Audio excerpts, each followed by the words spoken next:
For a great cup of joe, there's one thing you should know. Your morning brew can also be playful. Buff Boy Brewing guys make the temperature rise, and you surely feel naughty when you swallow our coffee. If you want some real heat, give your mouth a fine treat. You will want some more, rest assured. Buff Boy Brewing, you can't get enough of. It's time for The Scribble, your weekly fix of celebrity chats, bizarre stories in the news, and basic random chatter with best-selling author and syndicated radio host Jeremy Bradley. Make sure your seat is in the upright and locked position and your barf bag is securely in place. Here's Jeremy Bradley. Thank you very much, Larson. Jeremy Bradley here. This is The Scribble. Thanks for tuning in at thescribbleshow.com and on SoundCloud and iTunes. Merry Christmas to you. And here's the deal. I'm not even going to lie. I'm not going to pretend that it is December 22nd. It is not. For me, anyway. It is for you, perhaps, if you're listening to this. But I got the hell out of town for Christmas. I don't mean the office. I got the hell out of the office. I have no desire to be working over the holiday season. You know, this is the deal.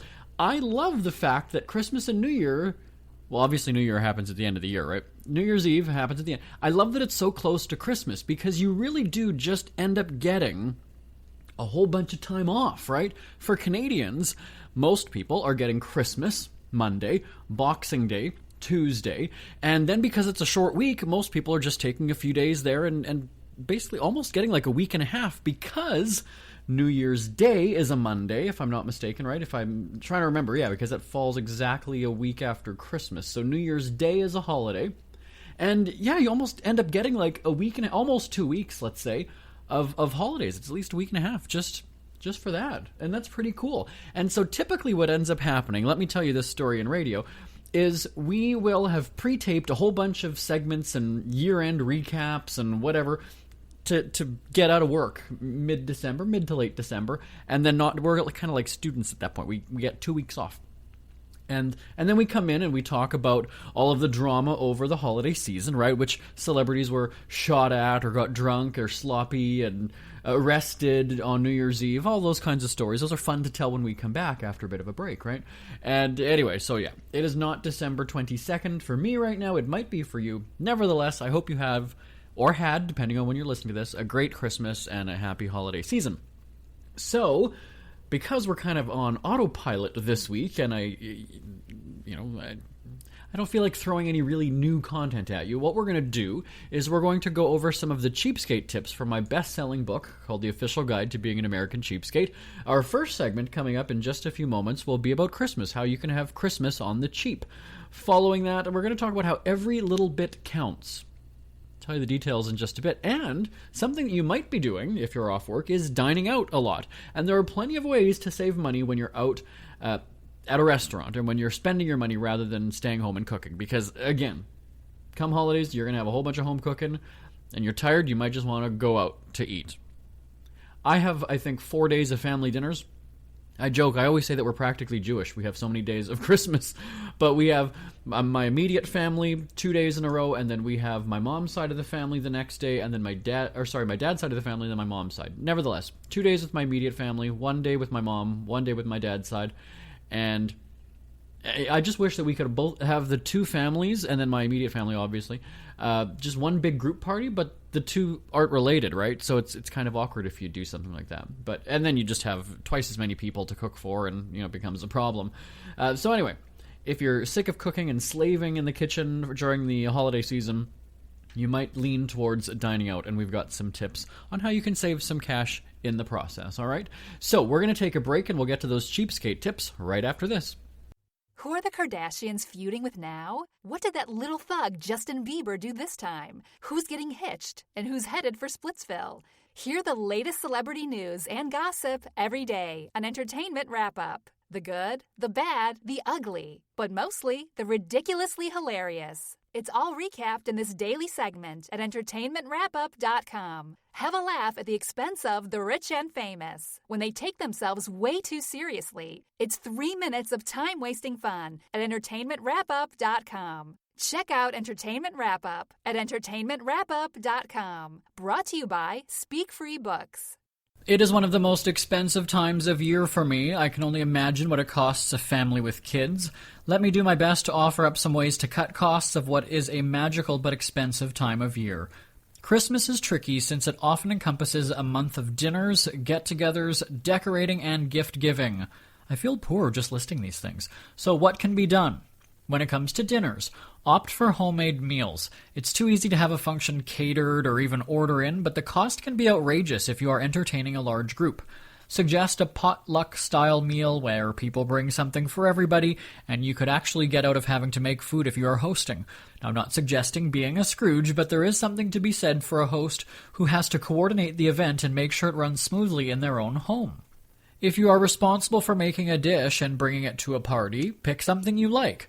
If you are going home with leftovers, you can also opt for something that won't spoil quickly. You might as well have something you like rather than getting home and throwing out the crusty, bland leftovers. At the same time, if you are bringing a salad, only make a little bit with dressing and mix more as needed. This way you won't have a half bowl of soggy mess to dump out at the end of the night. You can go home with a bag of crisp lettuce ready to use the next day, or for your next Christmas party. Oftentimes a Christmas party might require somebody to bring the munchies or the soft drinks. The thing to remember is not put it all out right away. This will only encourage people to be gluttons and eat way more than they need to. The munchies are simply there to tide you over until the actual meal comes out. People often eat more because there is a giant full bowl of food in front of them. Pacing the food presentation could save you food and, in turn, money. I have gone to a Christmas dinner where someone served a bucket of chicken from a local restaurant instead of cooking up a bird for the meal. Perhaps it was taking the easy and really greasy way out, but looking at the costs of a bucket of chicken to feed a group of 20 people, you're better off buying 2 small chickens and actually cooking them yourself. While I understand people get busy during the holidays, finances are something to keep in mind all year. It is a delicate balance of cutting corners and looking cheap at Christmas or doing something meaningful for the people with whom you will be spending the holiday. I can tell you there was a lot of whispering and murmuring when the buckets of chicken were put on the dinner table, but the complaints weren't about the actual food, but that the non-chef took the easy way out. The bucket bringer clearly wasn't concerned about saving money during the holidays. Leftovers are a great thing. One meal can last 2 or 3 days. Don't be embarrassed about bringing to-go containers to pack up some food to take with you.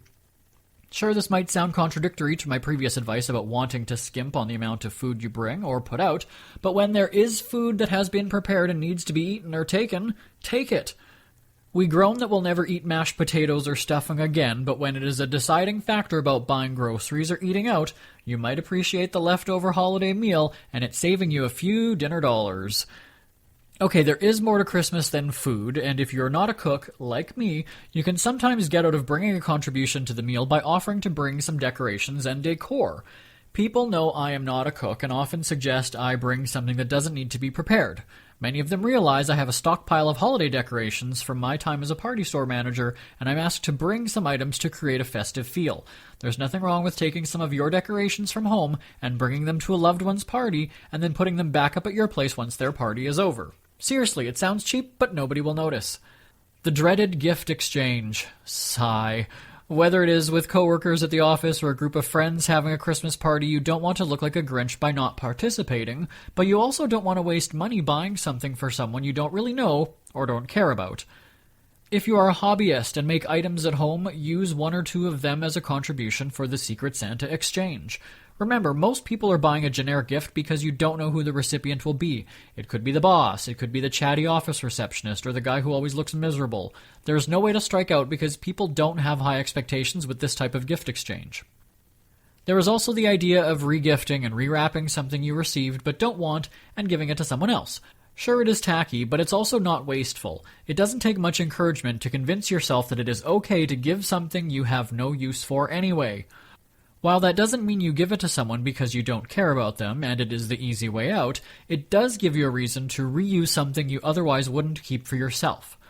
One of the most expensive sides to Christmas is the gifts. There is no hiding that fact. Growing up, our family had a $30 limit for presents for each person.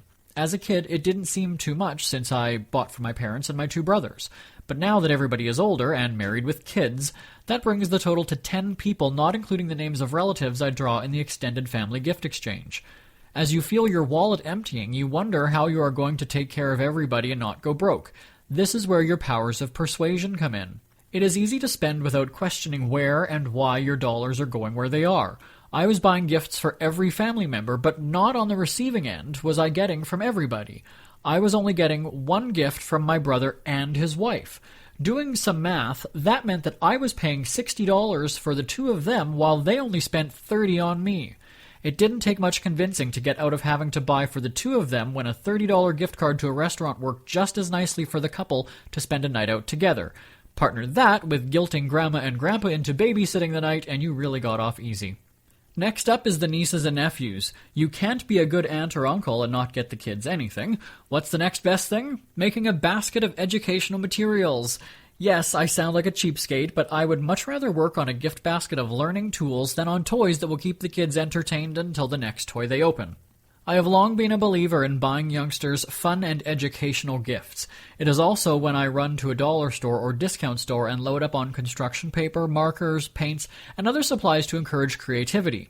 I have also found stencils online to print out and collate to make a coloring book.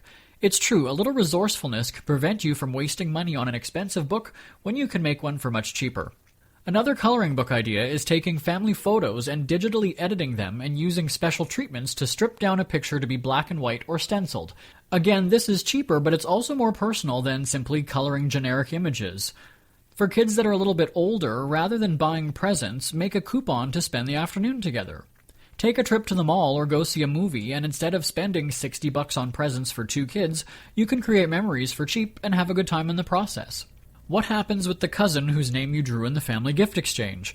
Oftentimes it is secret who pulled whom, but in our family there are only a few people you can pick. The rule is we can't have someone in our immediate family we already buy for. Mathematically, it ends up working out. I will buy for a cousin since my brothers, sisters-in-law, and parents are excluded from the names I can get.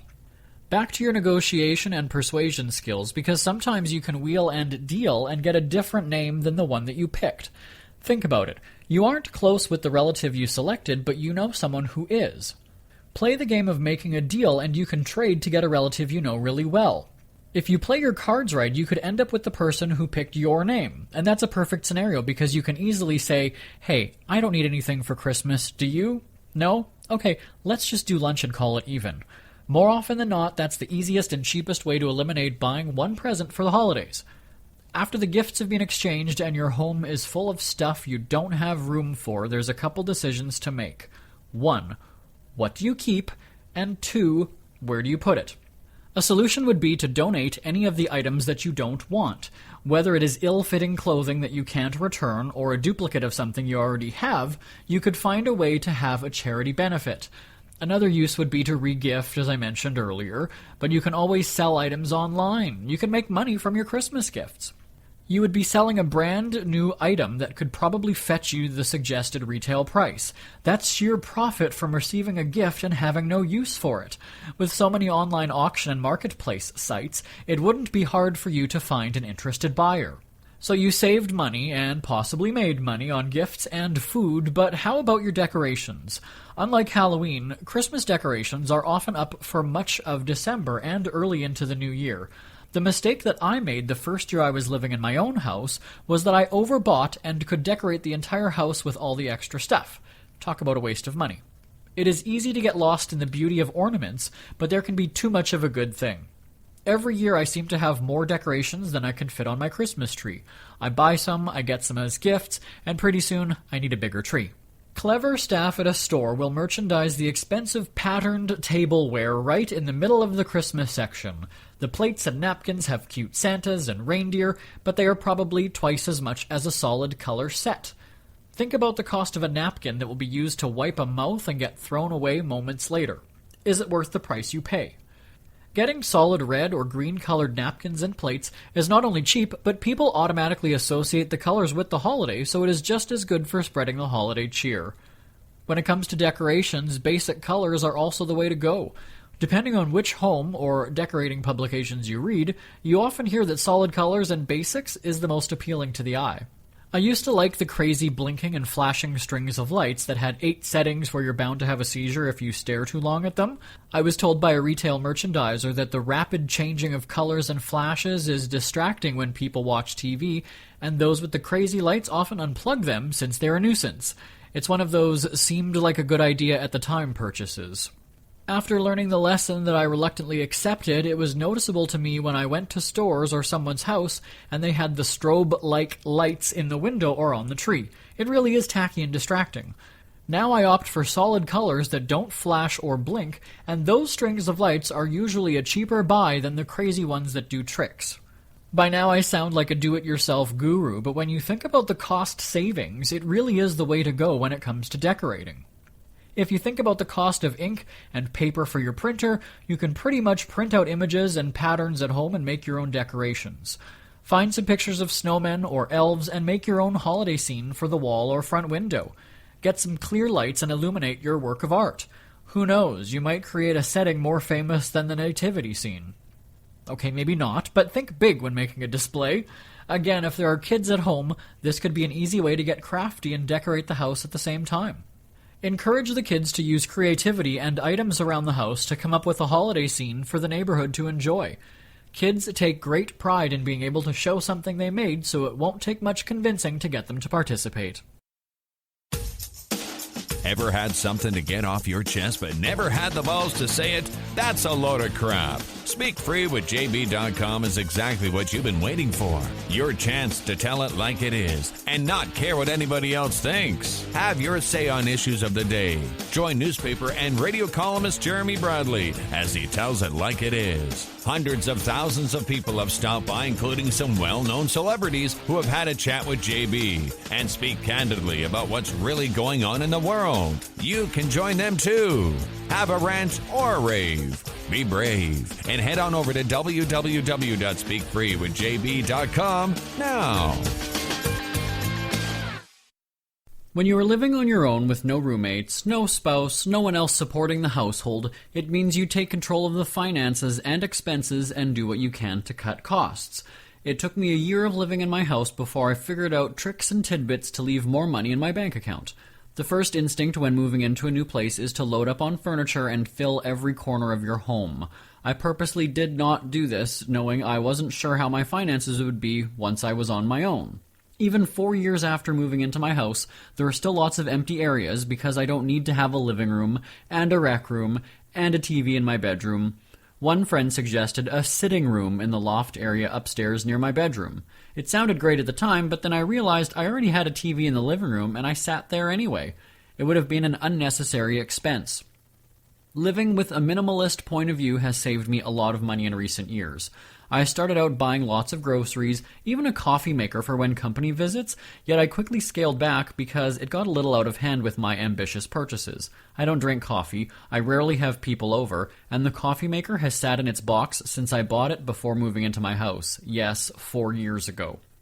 We hear that devices with a clock, TV, computer, microwave, etc. use more energy when in standby mode and not in actual operation. Taking that to heart, and to the extreme according to some, I unplugged the microwave since I use it maybe one time in a month. My computer is unplugged when I am not at home, and every night when I go to bed. On a weekend I have nothing plugged in my home office. In the living room I had 2 floor lamps. Each acts as a decoration because neither is plugged in. That's right, they are fully functional, but don't give light since the cords aren't connected to anything. In the summer, when it stays bright until nearly 10 o'clock in the evening, there is no need to have a lamp on when I go to bed before it even gets dark. In winter, it is dark early, but the brightness from the TV illuminates the room, so it helps with the lighting situation. In the cold winter, people have the heat cranked all day. Whether they are there or not, homeowners keep the place toasty warm for their arrival. Electronic thermostats can be programmed to leave the house cool when you aren't around and crank up the heat moments before you arrive. Rather than having a furnace run all day for the comfort of nobody, you will save money only heating the place when you need it. When I bought my house, I was on a provincial hydro program because of the unpredictable cold prairie winter. I paid the same amount every month, and in the summer it would balance out, so I either had a credit in my account or would have to make a payment to cough up the actual hydro usage. It always ended up being a credit for me. The problem with the averaging program was the first year my monthly amount was based on the previous owner's 12 months. It worked out to be $200 per month that I paid for electricity and heat in my house. I was able to bring that down to $160 the next year by using less every month, which lowered the average monthly consumption. The next year it was down to $135 per month when I discovered the programmable thermostat would only be heating the house between 5 o'clock in the afternoon and 10 o'clock in the evening. Otherwise, I wasn't home or I was sleeping. Most people have a temperature preference when they sleep. Some like it hot, some like it cold. If you like it hot, get a fuzzy velour blanket or two. Also, if you have pets, cuddle up against them. A natural fur coat is something to appreciate on a cold winter night. Another cheap alternative to staying warm is to get a hot water bottle. If you are quick to fall asleep like I am, place the bottle on your chest or feet and the water will stay warm until you doze off. Factoring in what it costs to fill a hot water bottle compared to running a furnace all night, you'll quickly see the savings if you adjust your heat source. Saving water was a tough one for me. I love my baths. I can spend hours in the bathtub, refilling it every 20 minutes to have it as hot as possible. I offset that water usage by rarely washing dishes. If it's just me in the house, how much water is it to wash one plate and one set of cutlery, or filling the sink once and going through all the plates in the cupboard before giving them all a good wash? My house doesn't have a low flush toilet. It's still an old clunker that is designed to figuratively flush your money down the drain, but rather than having a full toilet tank, I have containers filled with sand taking up space in the back. This prevents the entire tank from filling up with water on a flush and greatly cuts down on the water usage. A gallon here and a gallon there will make a big difference on your next water bill. It's never too early to start thinking about your next holiday. Have you checked out Mexico recently? From tequila tasting, swimming with horses, to ziplining through the jungle and watching whales and dolphins in their natural habitat, Puerto Vallarta has it all.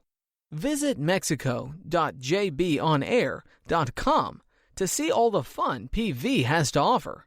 That's at mexico.jbonair.com for hundreds of photos, interviews, and videos from around the tourist hotspot. Check out mexico.jbonair.com for all the fun. That's mexico.jbonair.com. Whether there is a special occasion or you are just too lazy to cook, everybody loves a good meal out, and the good meal out often leads to an expensive bill in the end. There are some obvious things you can do to keep it a cheap dining experience, while other tips need some creativity. First and foremost, order water. As restaurants often offer free refills on soft drinks and coffee, the cost of these menu items has increased. It is not uncommon to pay nearly $3 for a watered-down fountain drink. Get a glass of water. It's free. If it isn't, you might want to rethink your choice of restaurant. And it balances out the flavor overload you'll be having with the meal. As a teenager, I had a job at a restaurant and had no idea what an appetizer was. Growing up, my family only ever went to fast food restaurants, and the meal was the meal. We didn't have any extras, certainly never dessert, because we ate enough to keep us full. My dining habits are very much the same now. I will only have the main course, and I save a lot with no salad, no appetizer, no dessert, and no beverage. If you have a family and the kids probably won't eat their entire meal or will fuss with what's given to them, you can play a switcheroo trick to, convince them they are getting a really good meal. And the answer is simple. Have the server tell the kitchen staff to put some of your food on an empty plate as a kid's meal. This way you can tell the little ones they are having the exact same thing as you and that it tastes great. Rather than paying full price for a meal that might end up on the table or floor, you can save money by giving a little bit of your portion to your hungry rugrat. If all else fails, bring a small bag of food for the youngster that they picked out before going to the restaurant. Have him or her choose their meal/treat and bring it to the restaurant. This way there is no complaining that they don't want it because they picked it out. Most restaurants are cool with you bringing something for kids to eat if they are under a certain age. There are two great sections of a menu that I love ordering from, the kids menu and the seniors menu. As a teen, I quickly flipped away from those pages thinking I couldn't order from them, but I was pleasantly surprised when a chicken dinner on the seniors menu was not only cheaper than the main course in the regular section of the menu, but it was actually the meal that I wanted.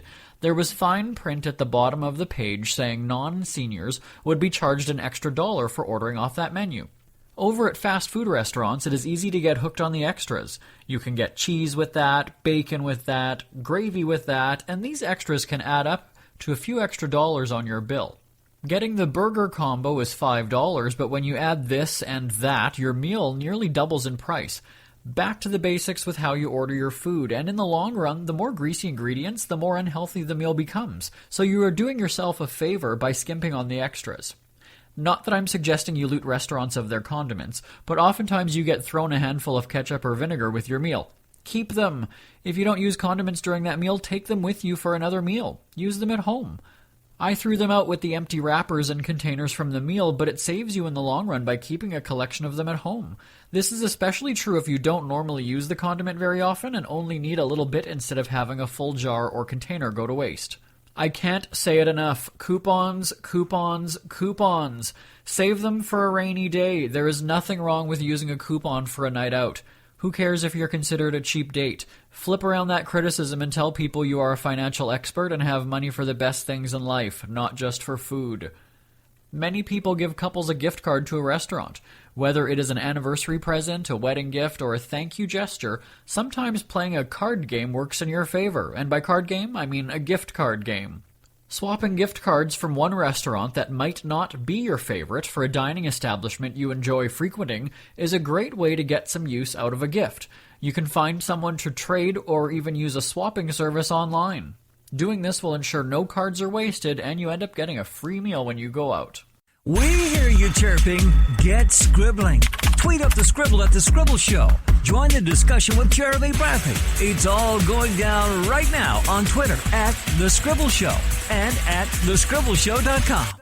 Jeremy Bradley here, back on The Scribble. Again, we're at thescribbleshow.com and on SoundCloud and iTunes. Merry Christmas to you, happy holidays. And I have to tell you a story. Years ago when I worked in an office, there was a Secret Santa draw. And the dynamic of this office was just very strange. People, it wasn't a very cohesive unit. So everybody had to work together because they had to work together. Do you know what I mean? And so there was no actual conflict. I never really heard about, oh, this person doesn't like this person. People just didn't work together very well. And so you'd think that a group like that would not want to have a social type interaction because they really just have no personal relationships with each other. And so I found it fascinating when I heard that there was going to be a Secret Santa, because I thought, it seems like nobody really likes each other, but I never really heard any specifics about what might have gone wrong or whatever. It was just sort of an unsaid thing. And I'm sure there was a lot of bitching back and forth that she knew why she doesn't like her and he knew why she doesn't like him or what have you. And so to have a Secret Santa with that group, it was just very funny because this is a group that really couldn't come together on anything. And so to be part of the Secret Santa was one thing, because everybody was sort of reluctant and hesitant to do it. And then when I remember hearing somebody go and say, well, I mean, I don't really want to do it, but I mean, I will because everybody else is doing it. And then you kind of get to a point where nobody really knows each other personally because they haven't cared to get to know each other. So then what do you buy them when the limit is $25? And so again, I mean, I knew that this guy that whose name I got, you know, he likes coffee and he's like a gadget guy, but for $25, really, what can you get? And so it's kind of like, okay, fine. Now, the interesting thing about the Secret Santa, and this can be done several different ways. I know it's not written in stone as to how you operate a Secret Santa, is that you don't tell anybody whose name you have beforehand, so it's a secret then, and then you reveal it when you open the gift or whatever it is. Like, it's kind of... But then this group took it one step further, and like I said, I don't know if this is how it traditionally is done, but then they went around the table of the boardroom, and you had to guess who your gift was from. And so then it just became really awkward. This was the funniest thing, that I don't think that anybody guessed correctly. And so to me, I was just like, that is how little everybody knows and cares about each other, when they couldn't figure out who it came from. And really, the gifts weren't anything personal. Actually, there was one. The one I got was sort of in reference to a joke that I had made, and so it made sense, but it was more of a gag gift in a way. But then somebody else got like a blank album, like to write in. Yay. and then a Starbucks gift card, and then somebody else got like a puzzle. So again, nothing to do with what their interests are or anything like that. It just seemed awkward. And then again, you've got to have like that excitement of like, oh, this is great. Somebody got specialty coffee, and just the look on her face. You know how Wendy Williams kind of does that lip kind of throwing you shade without saying anything? That was the look, and I saw it, and I just thought, this is too funny.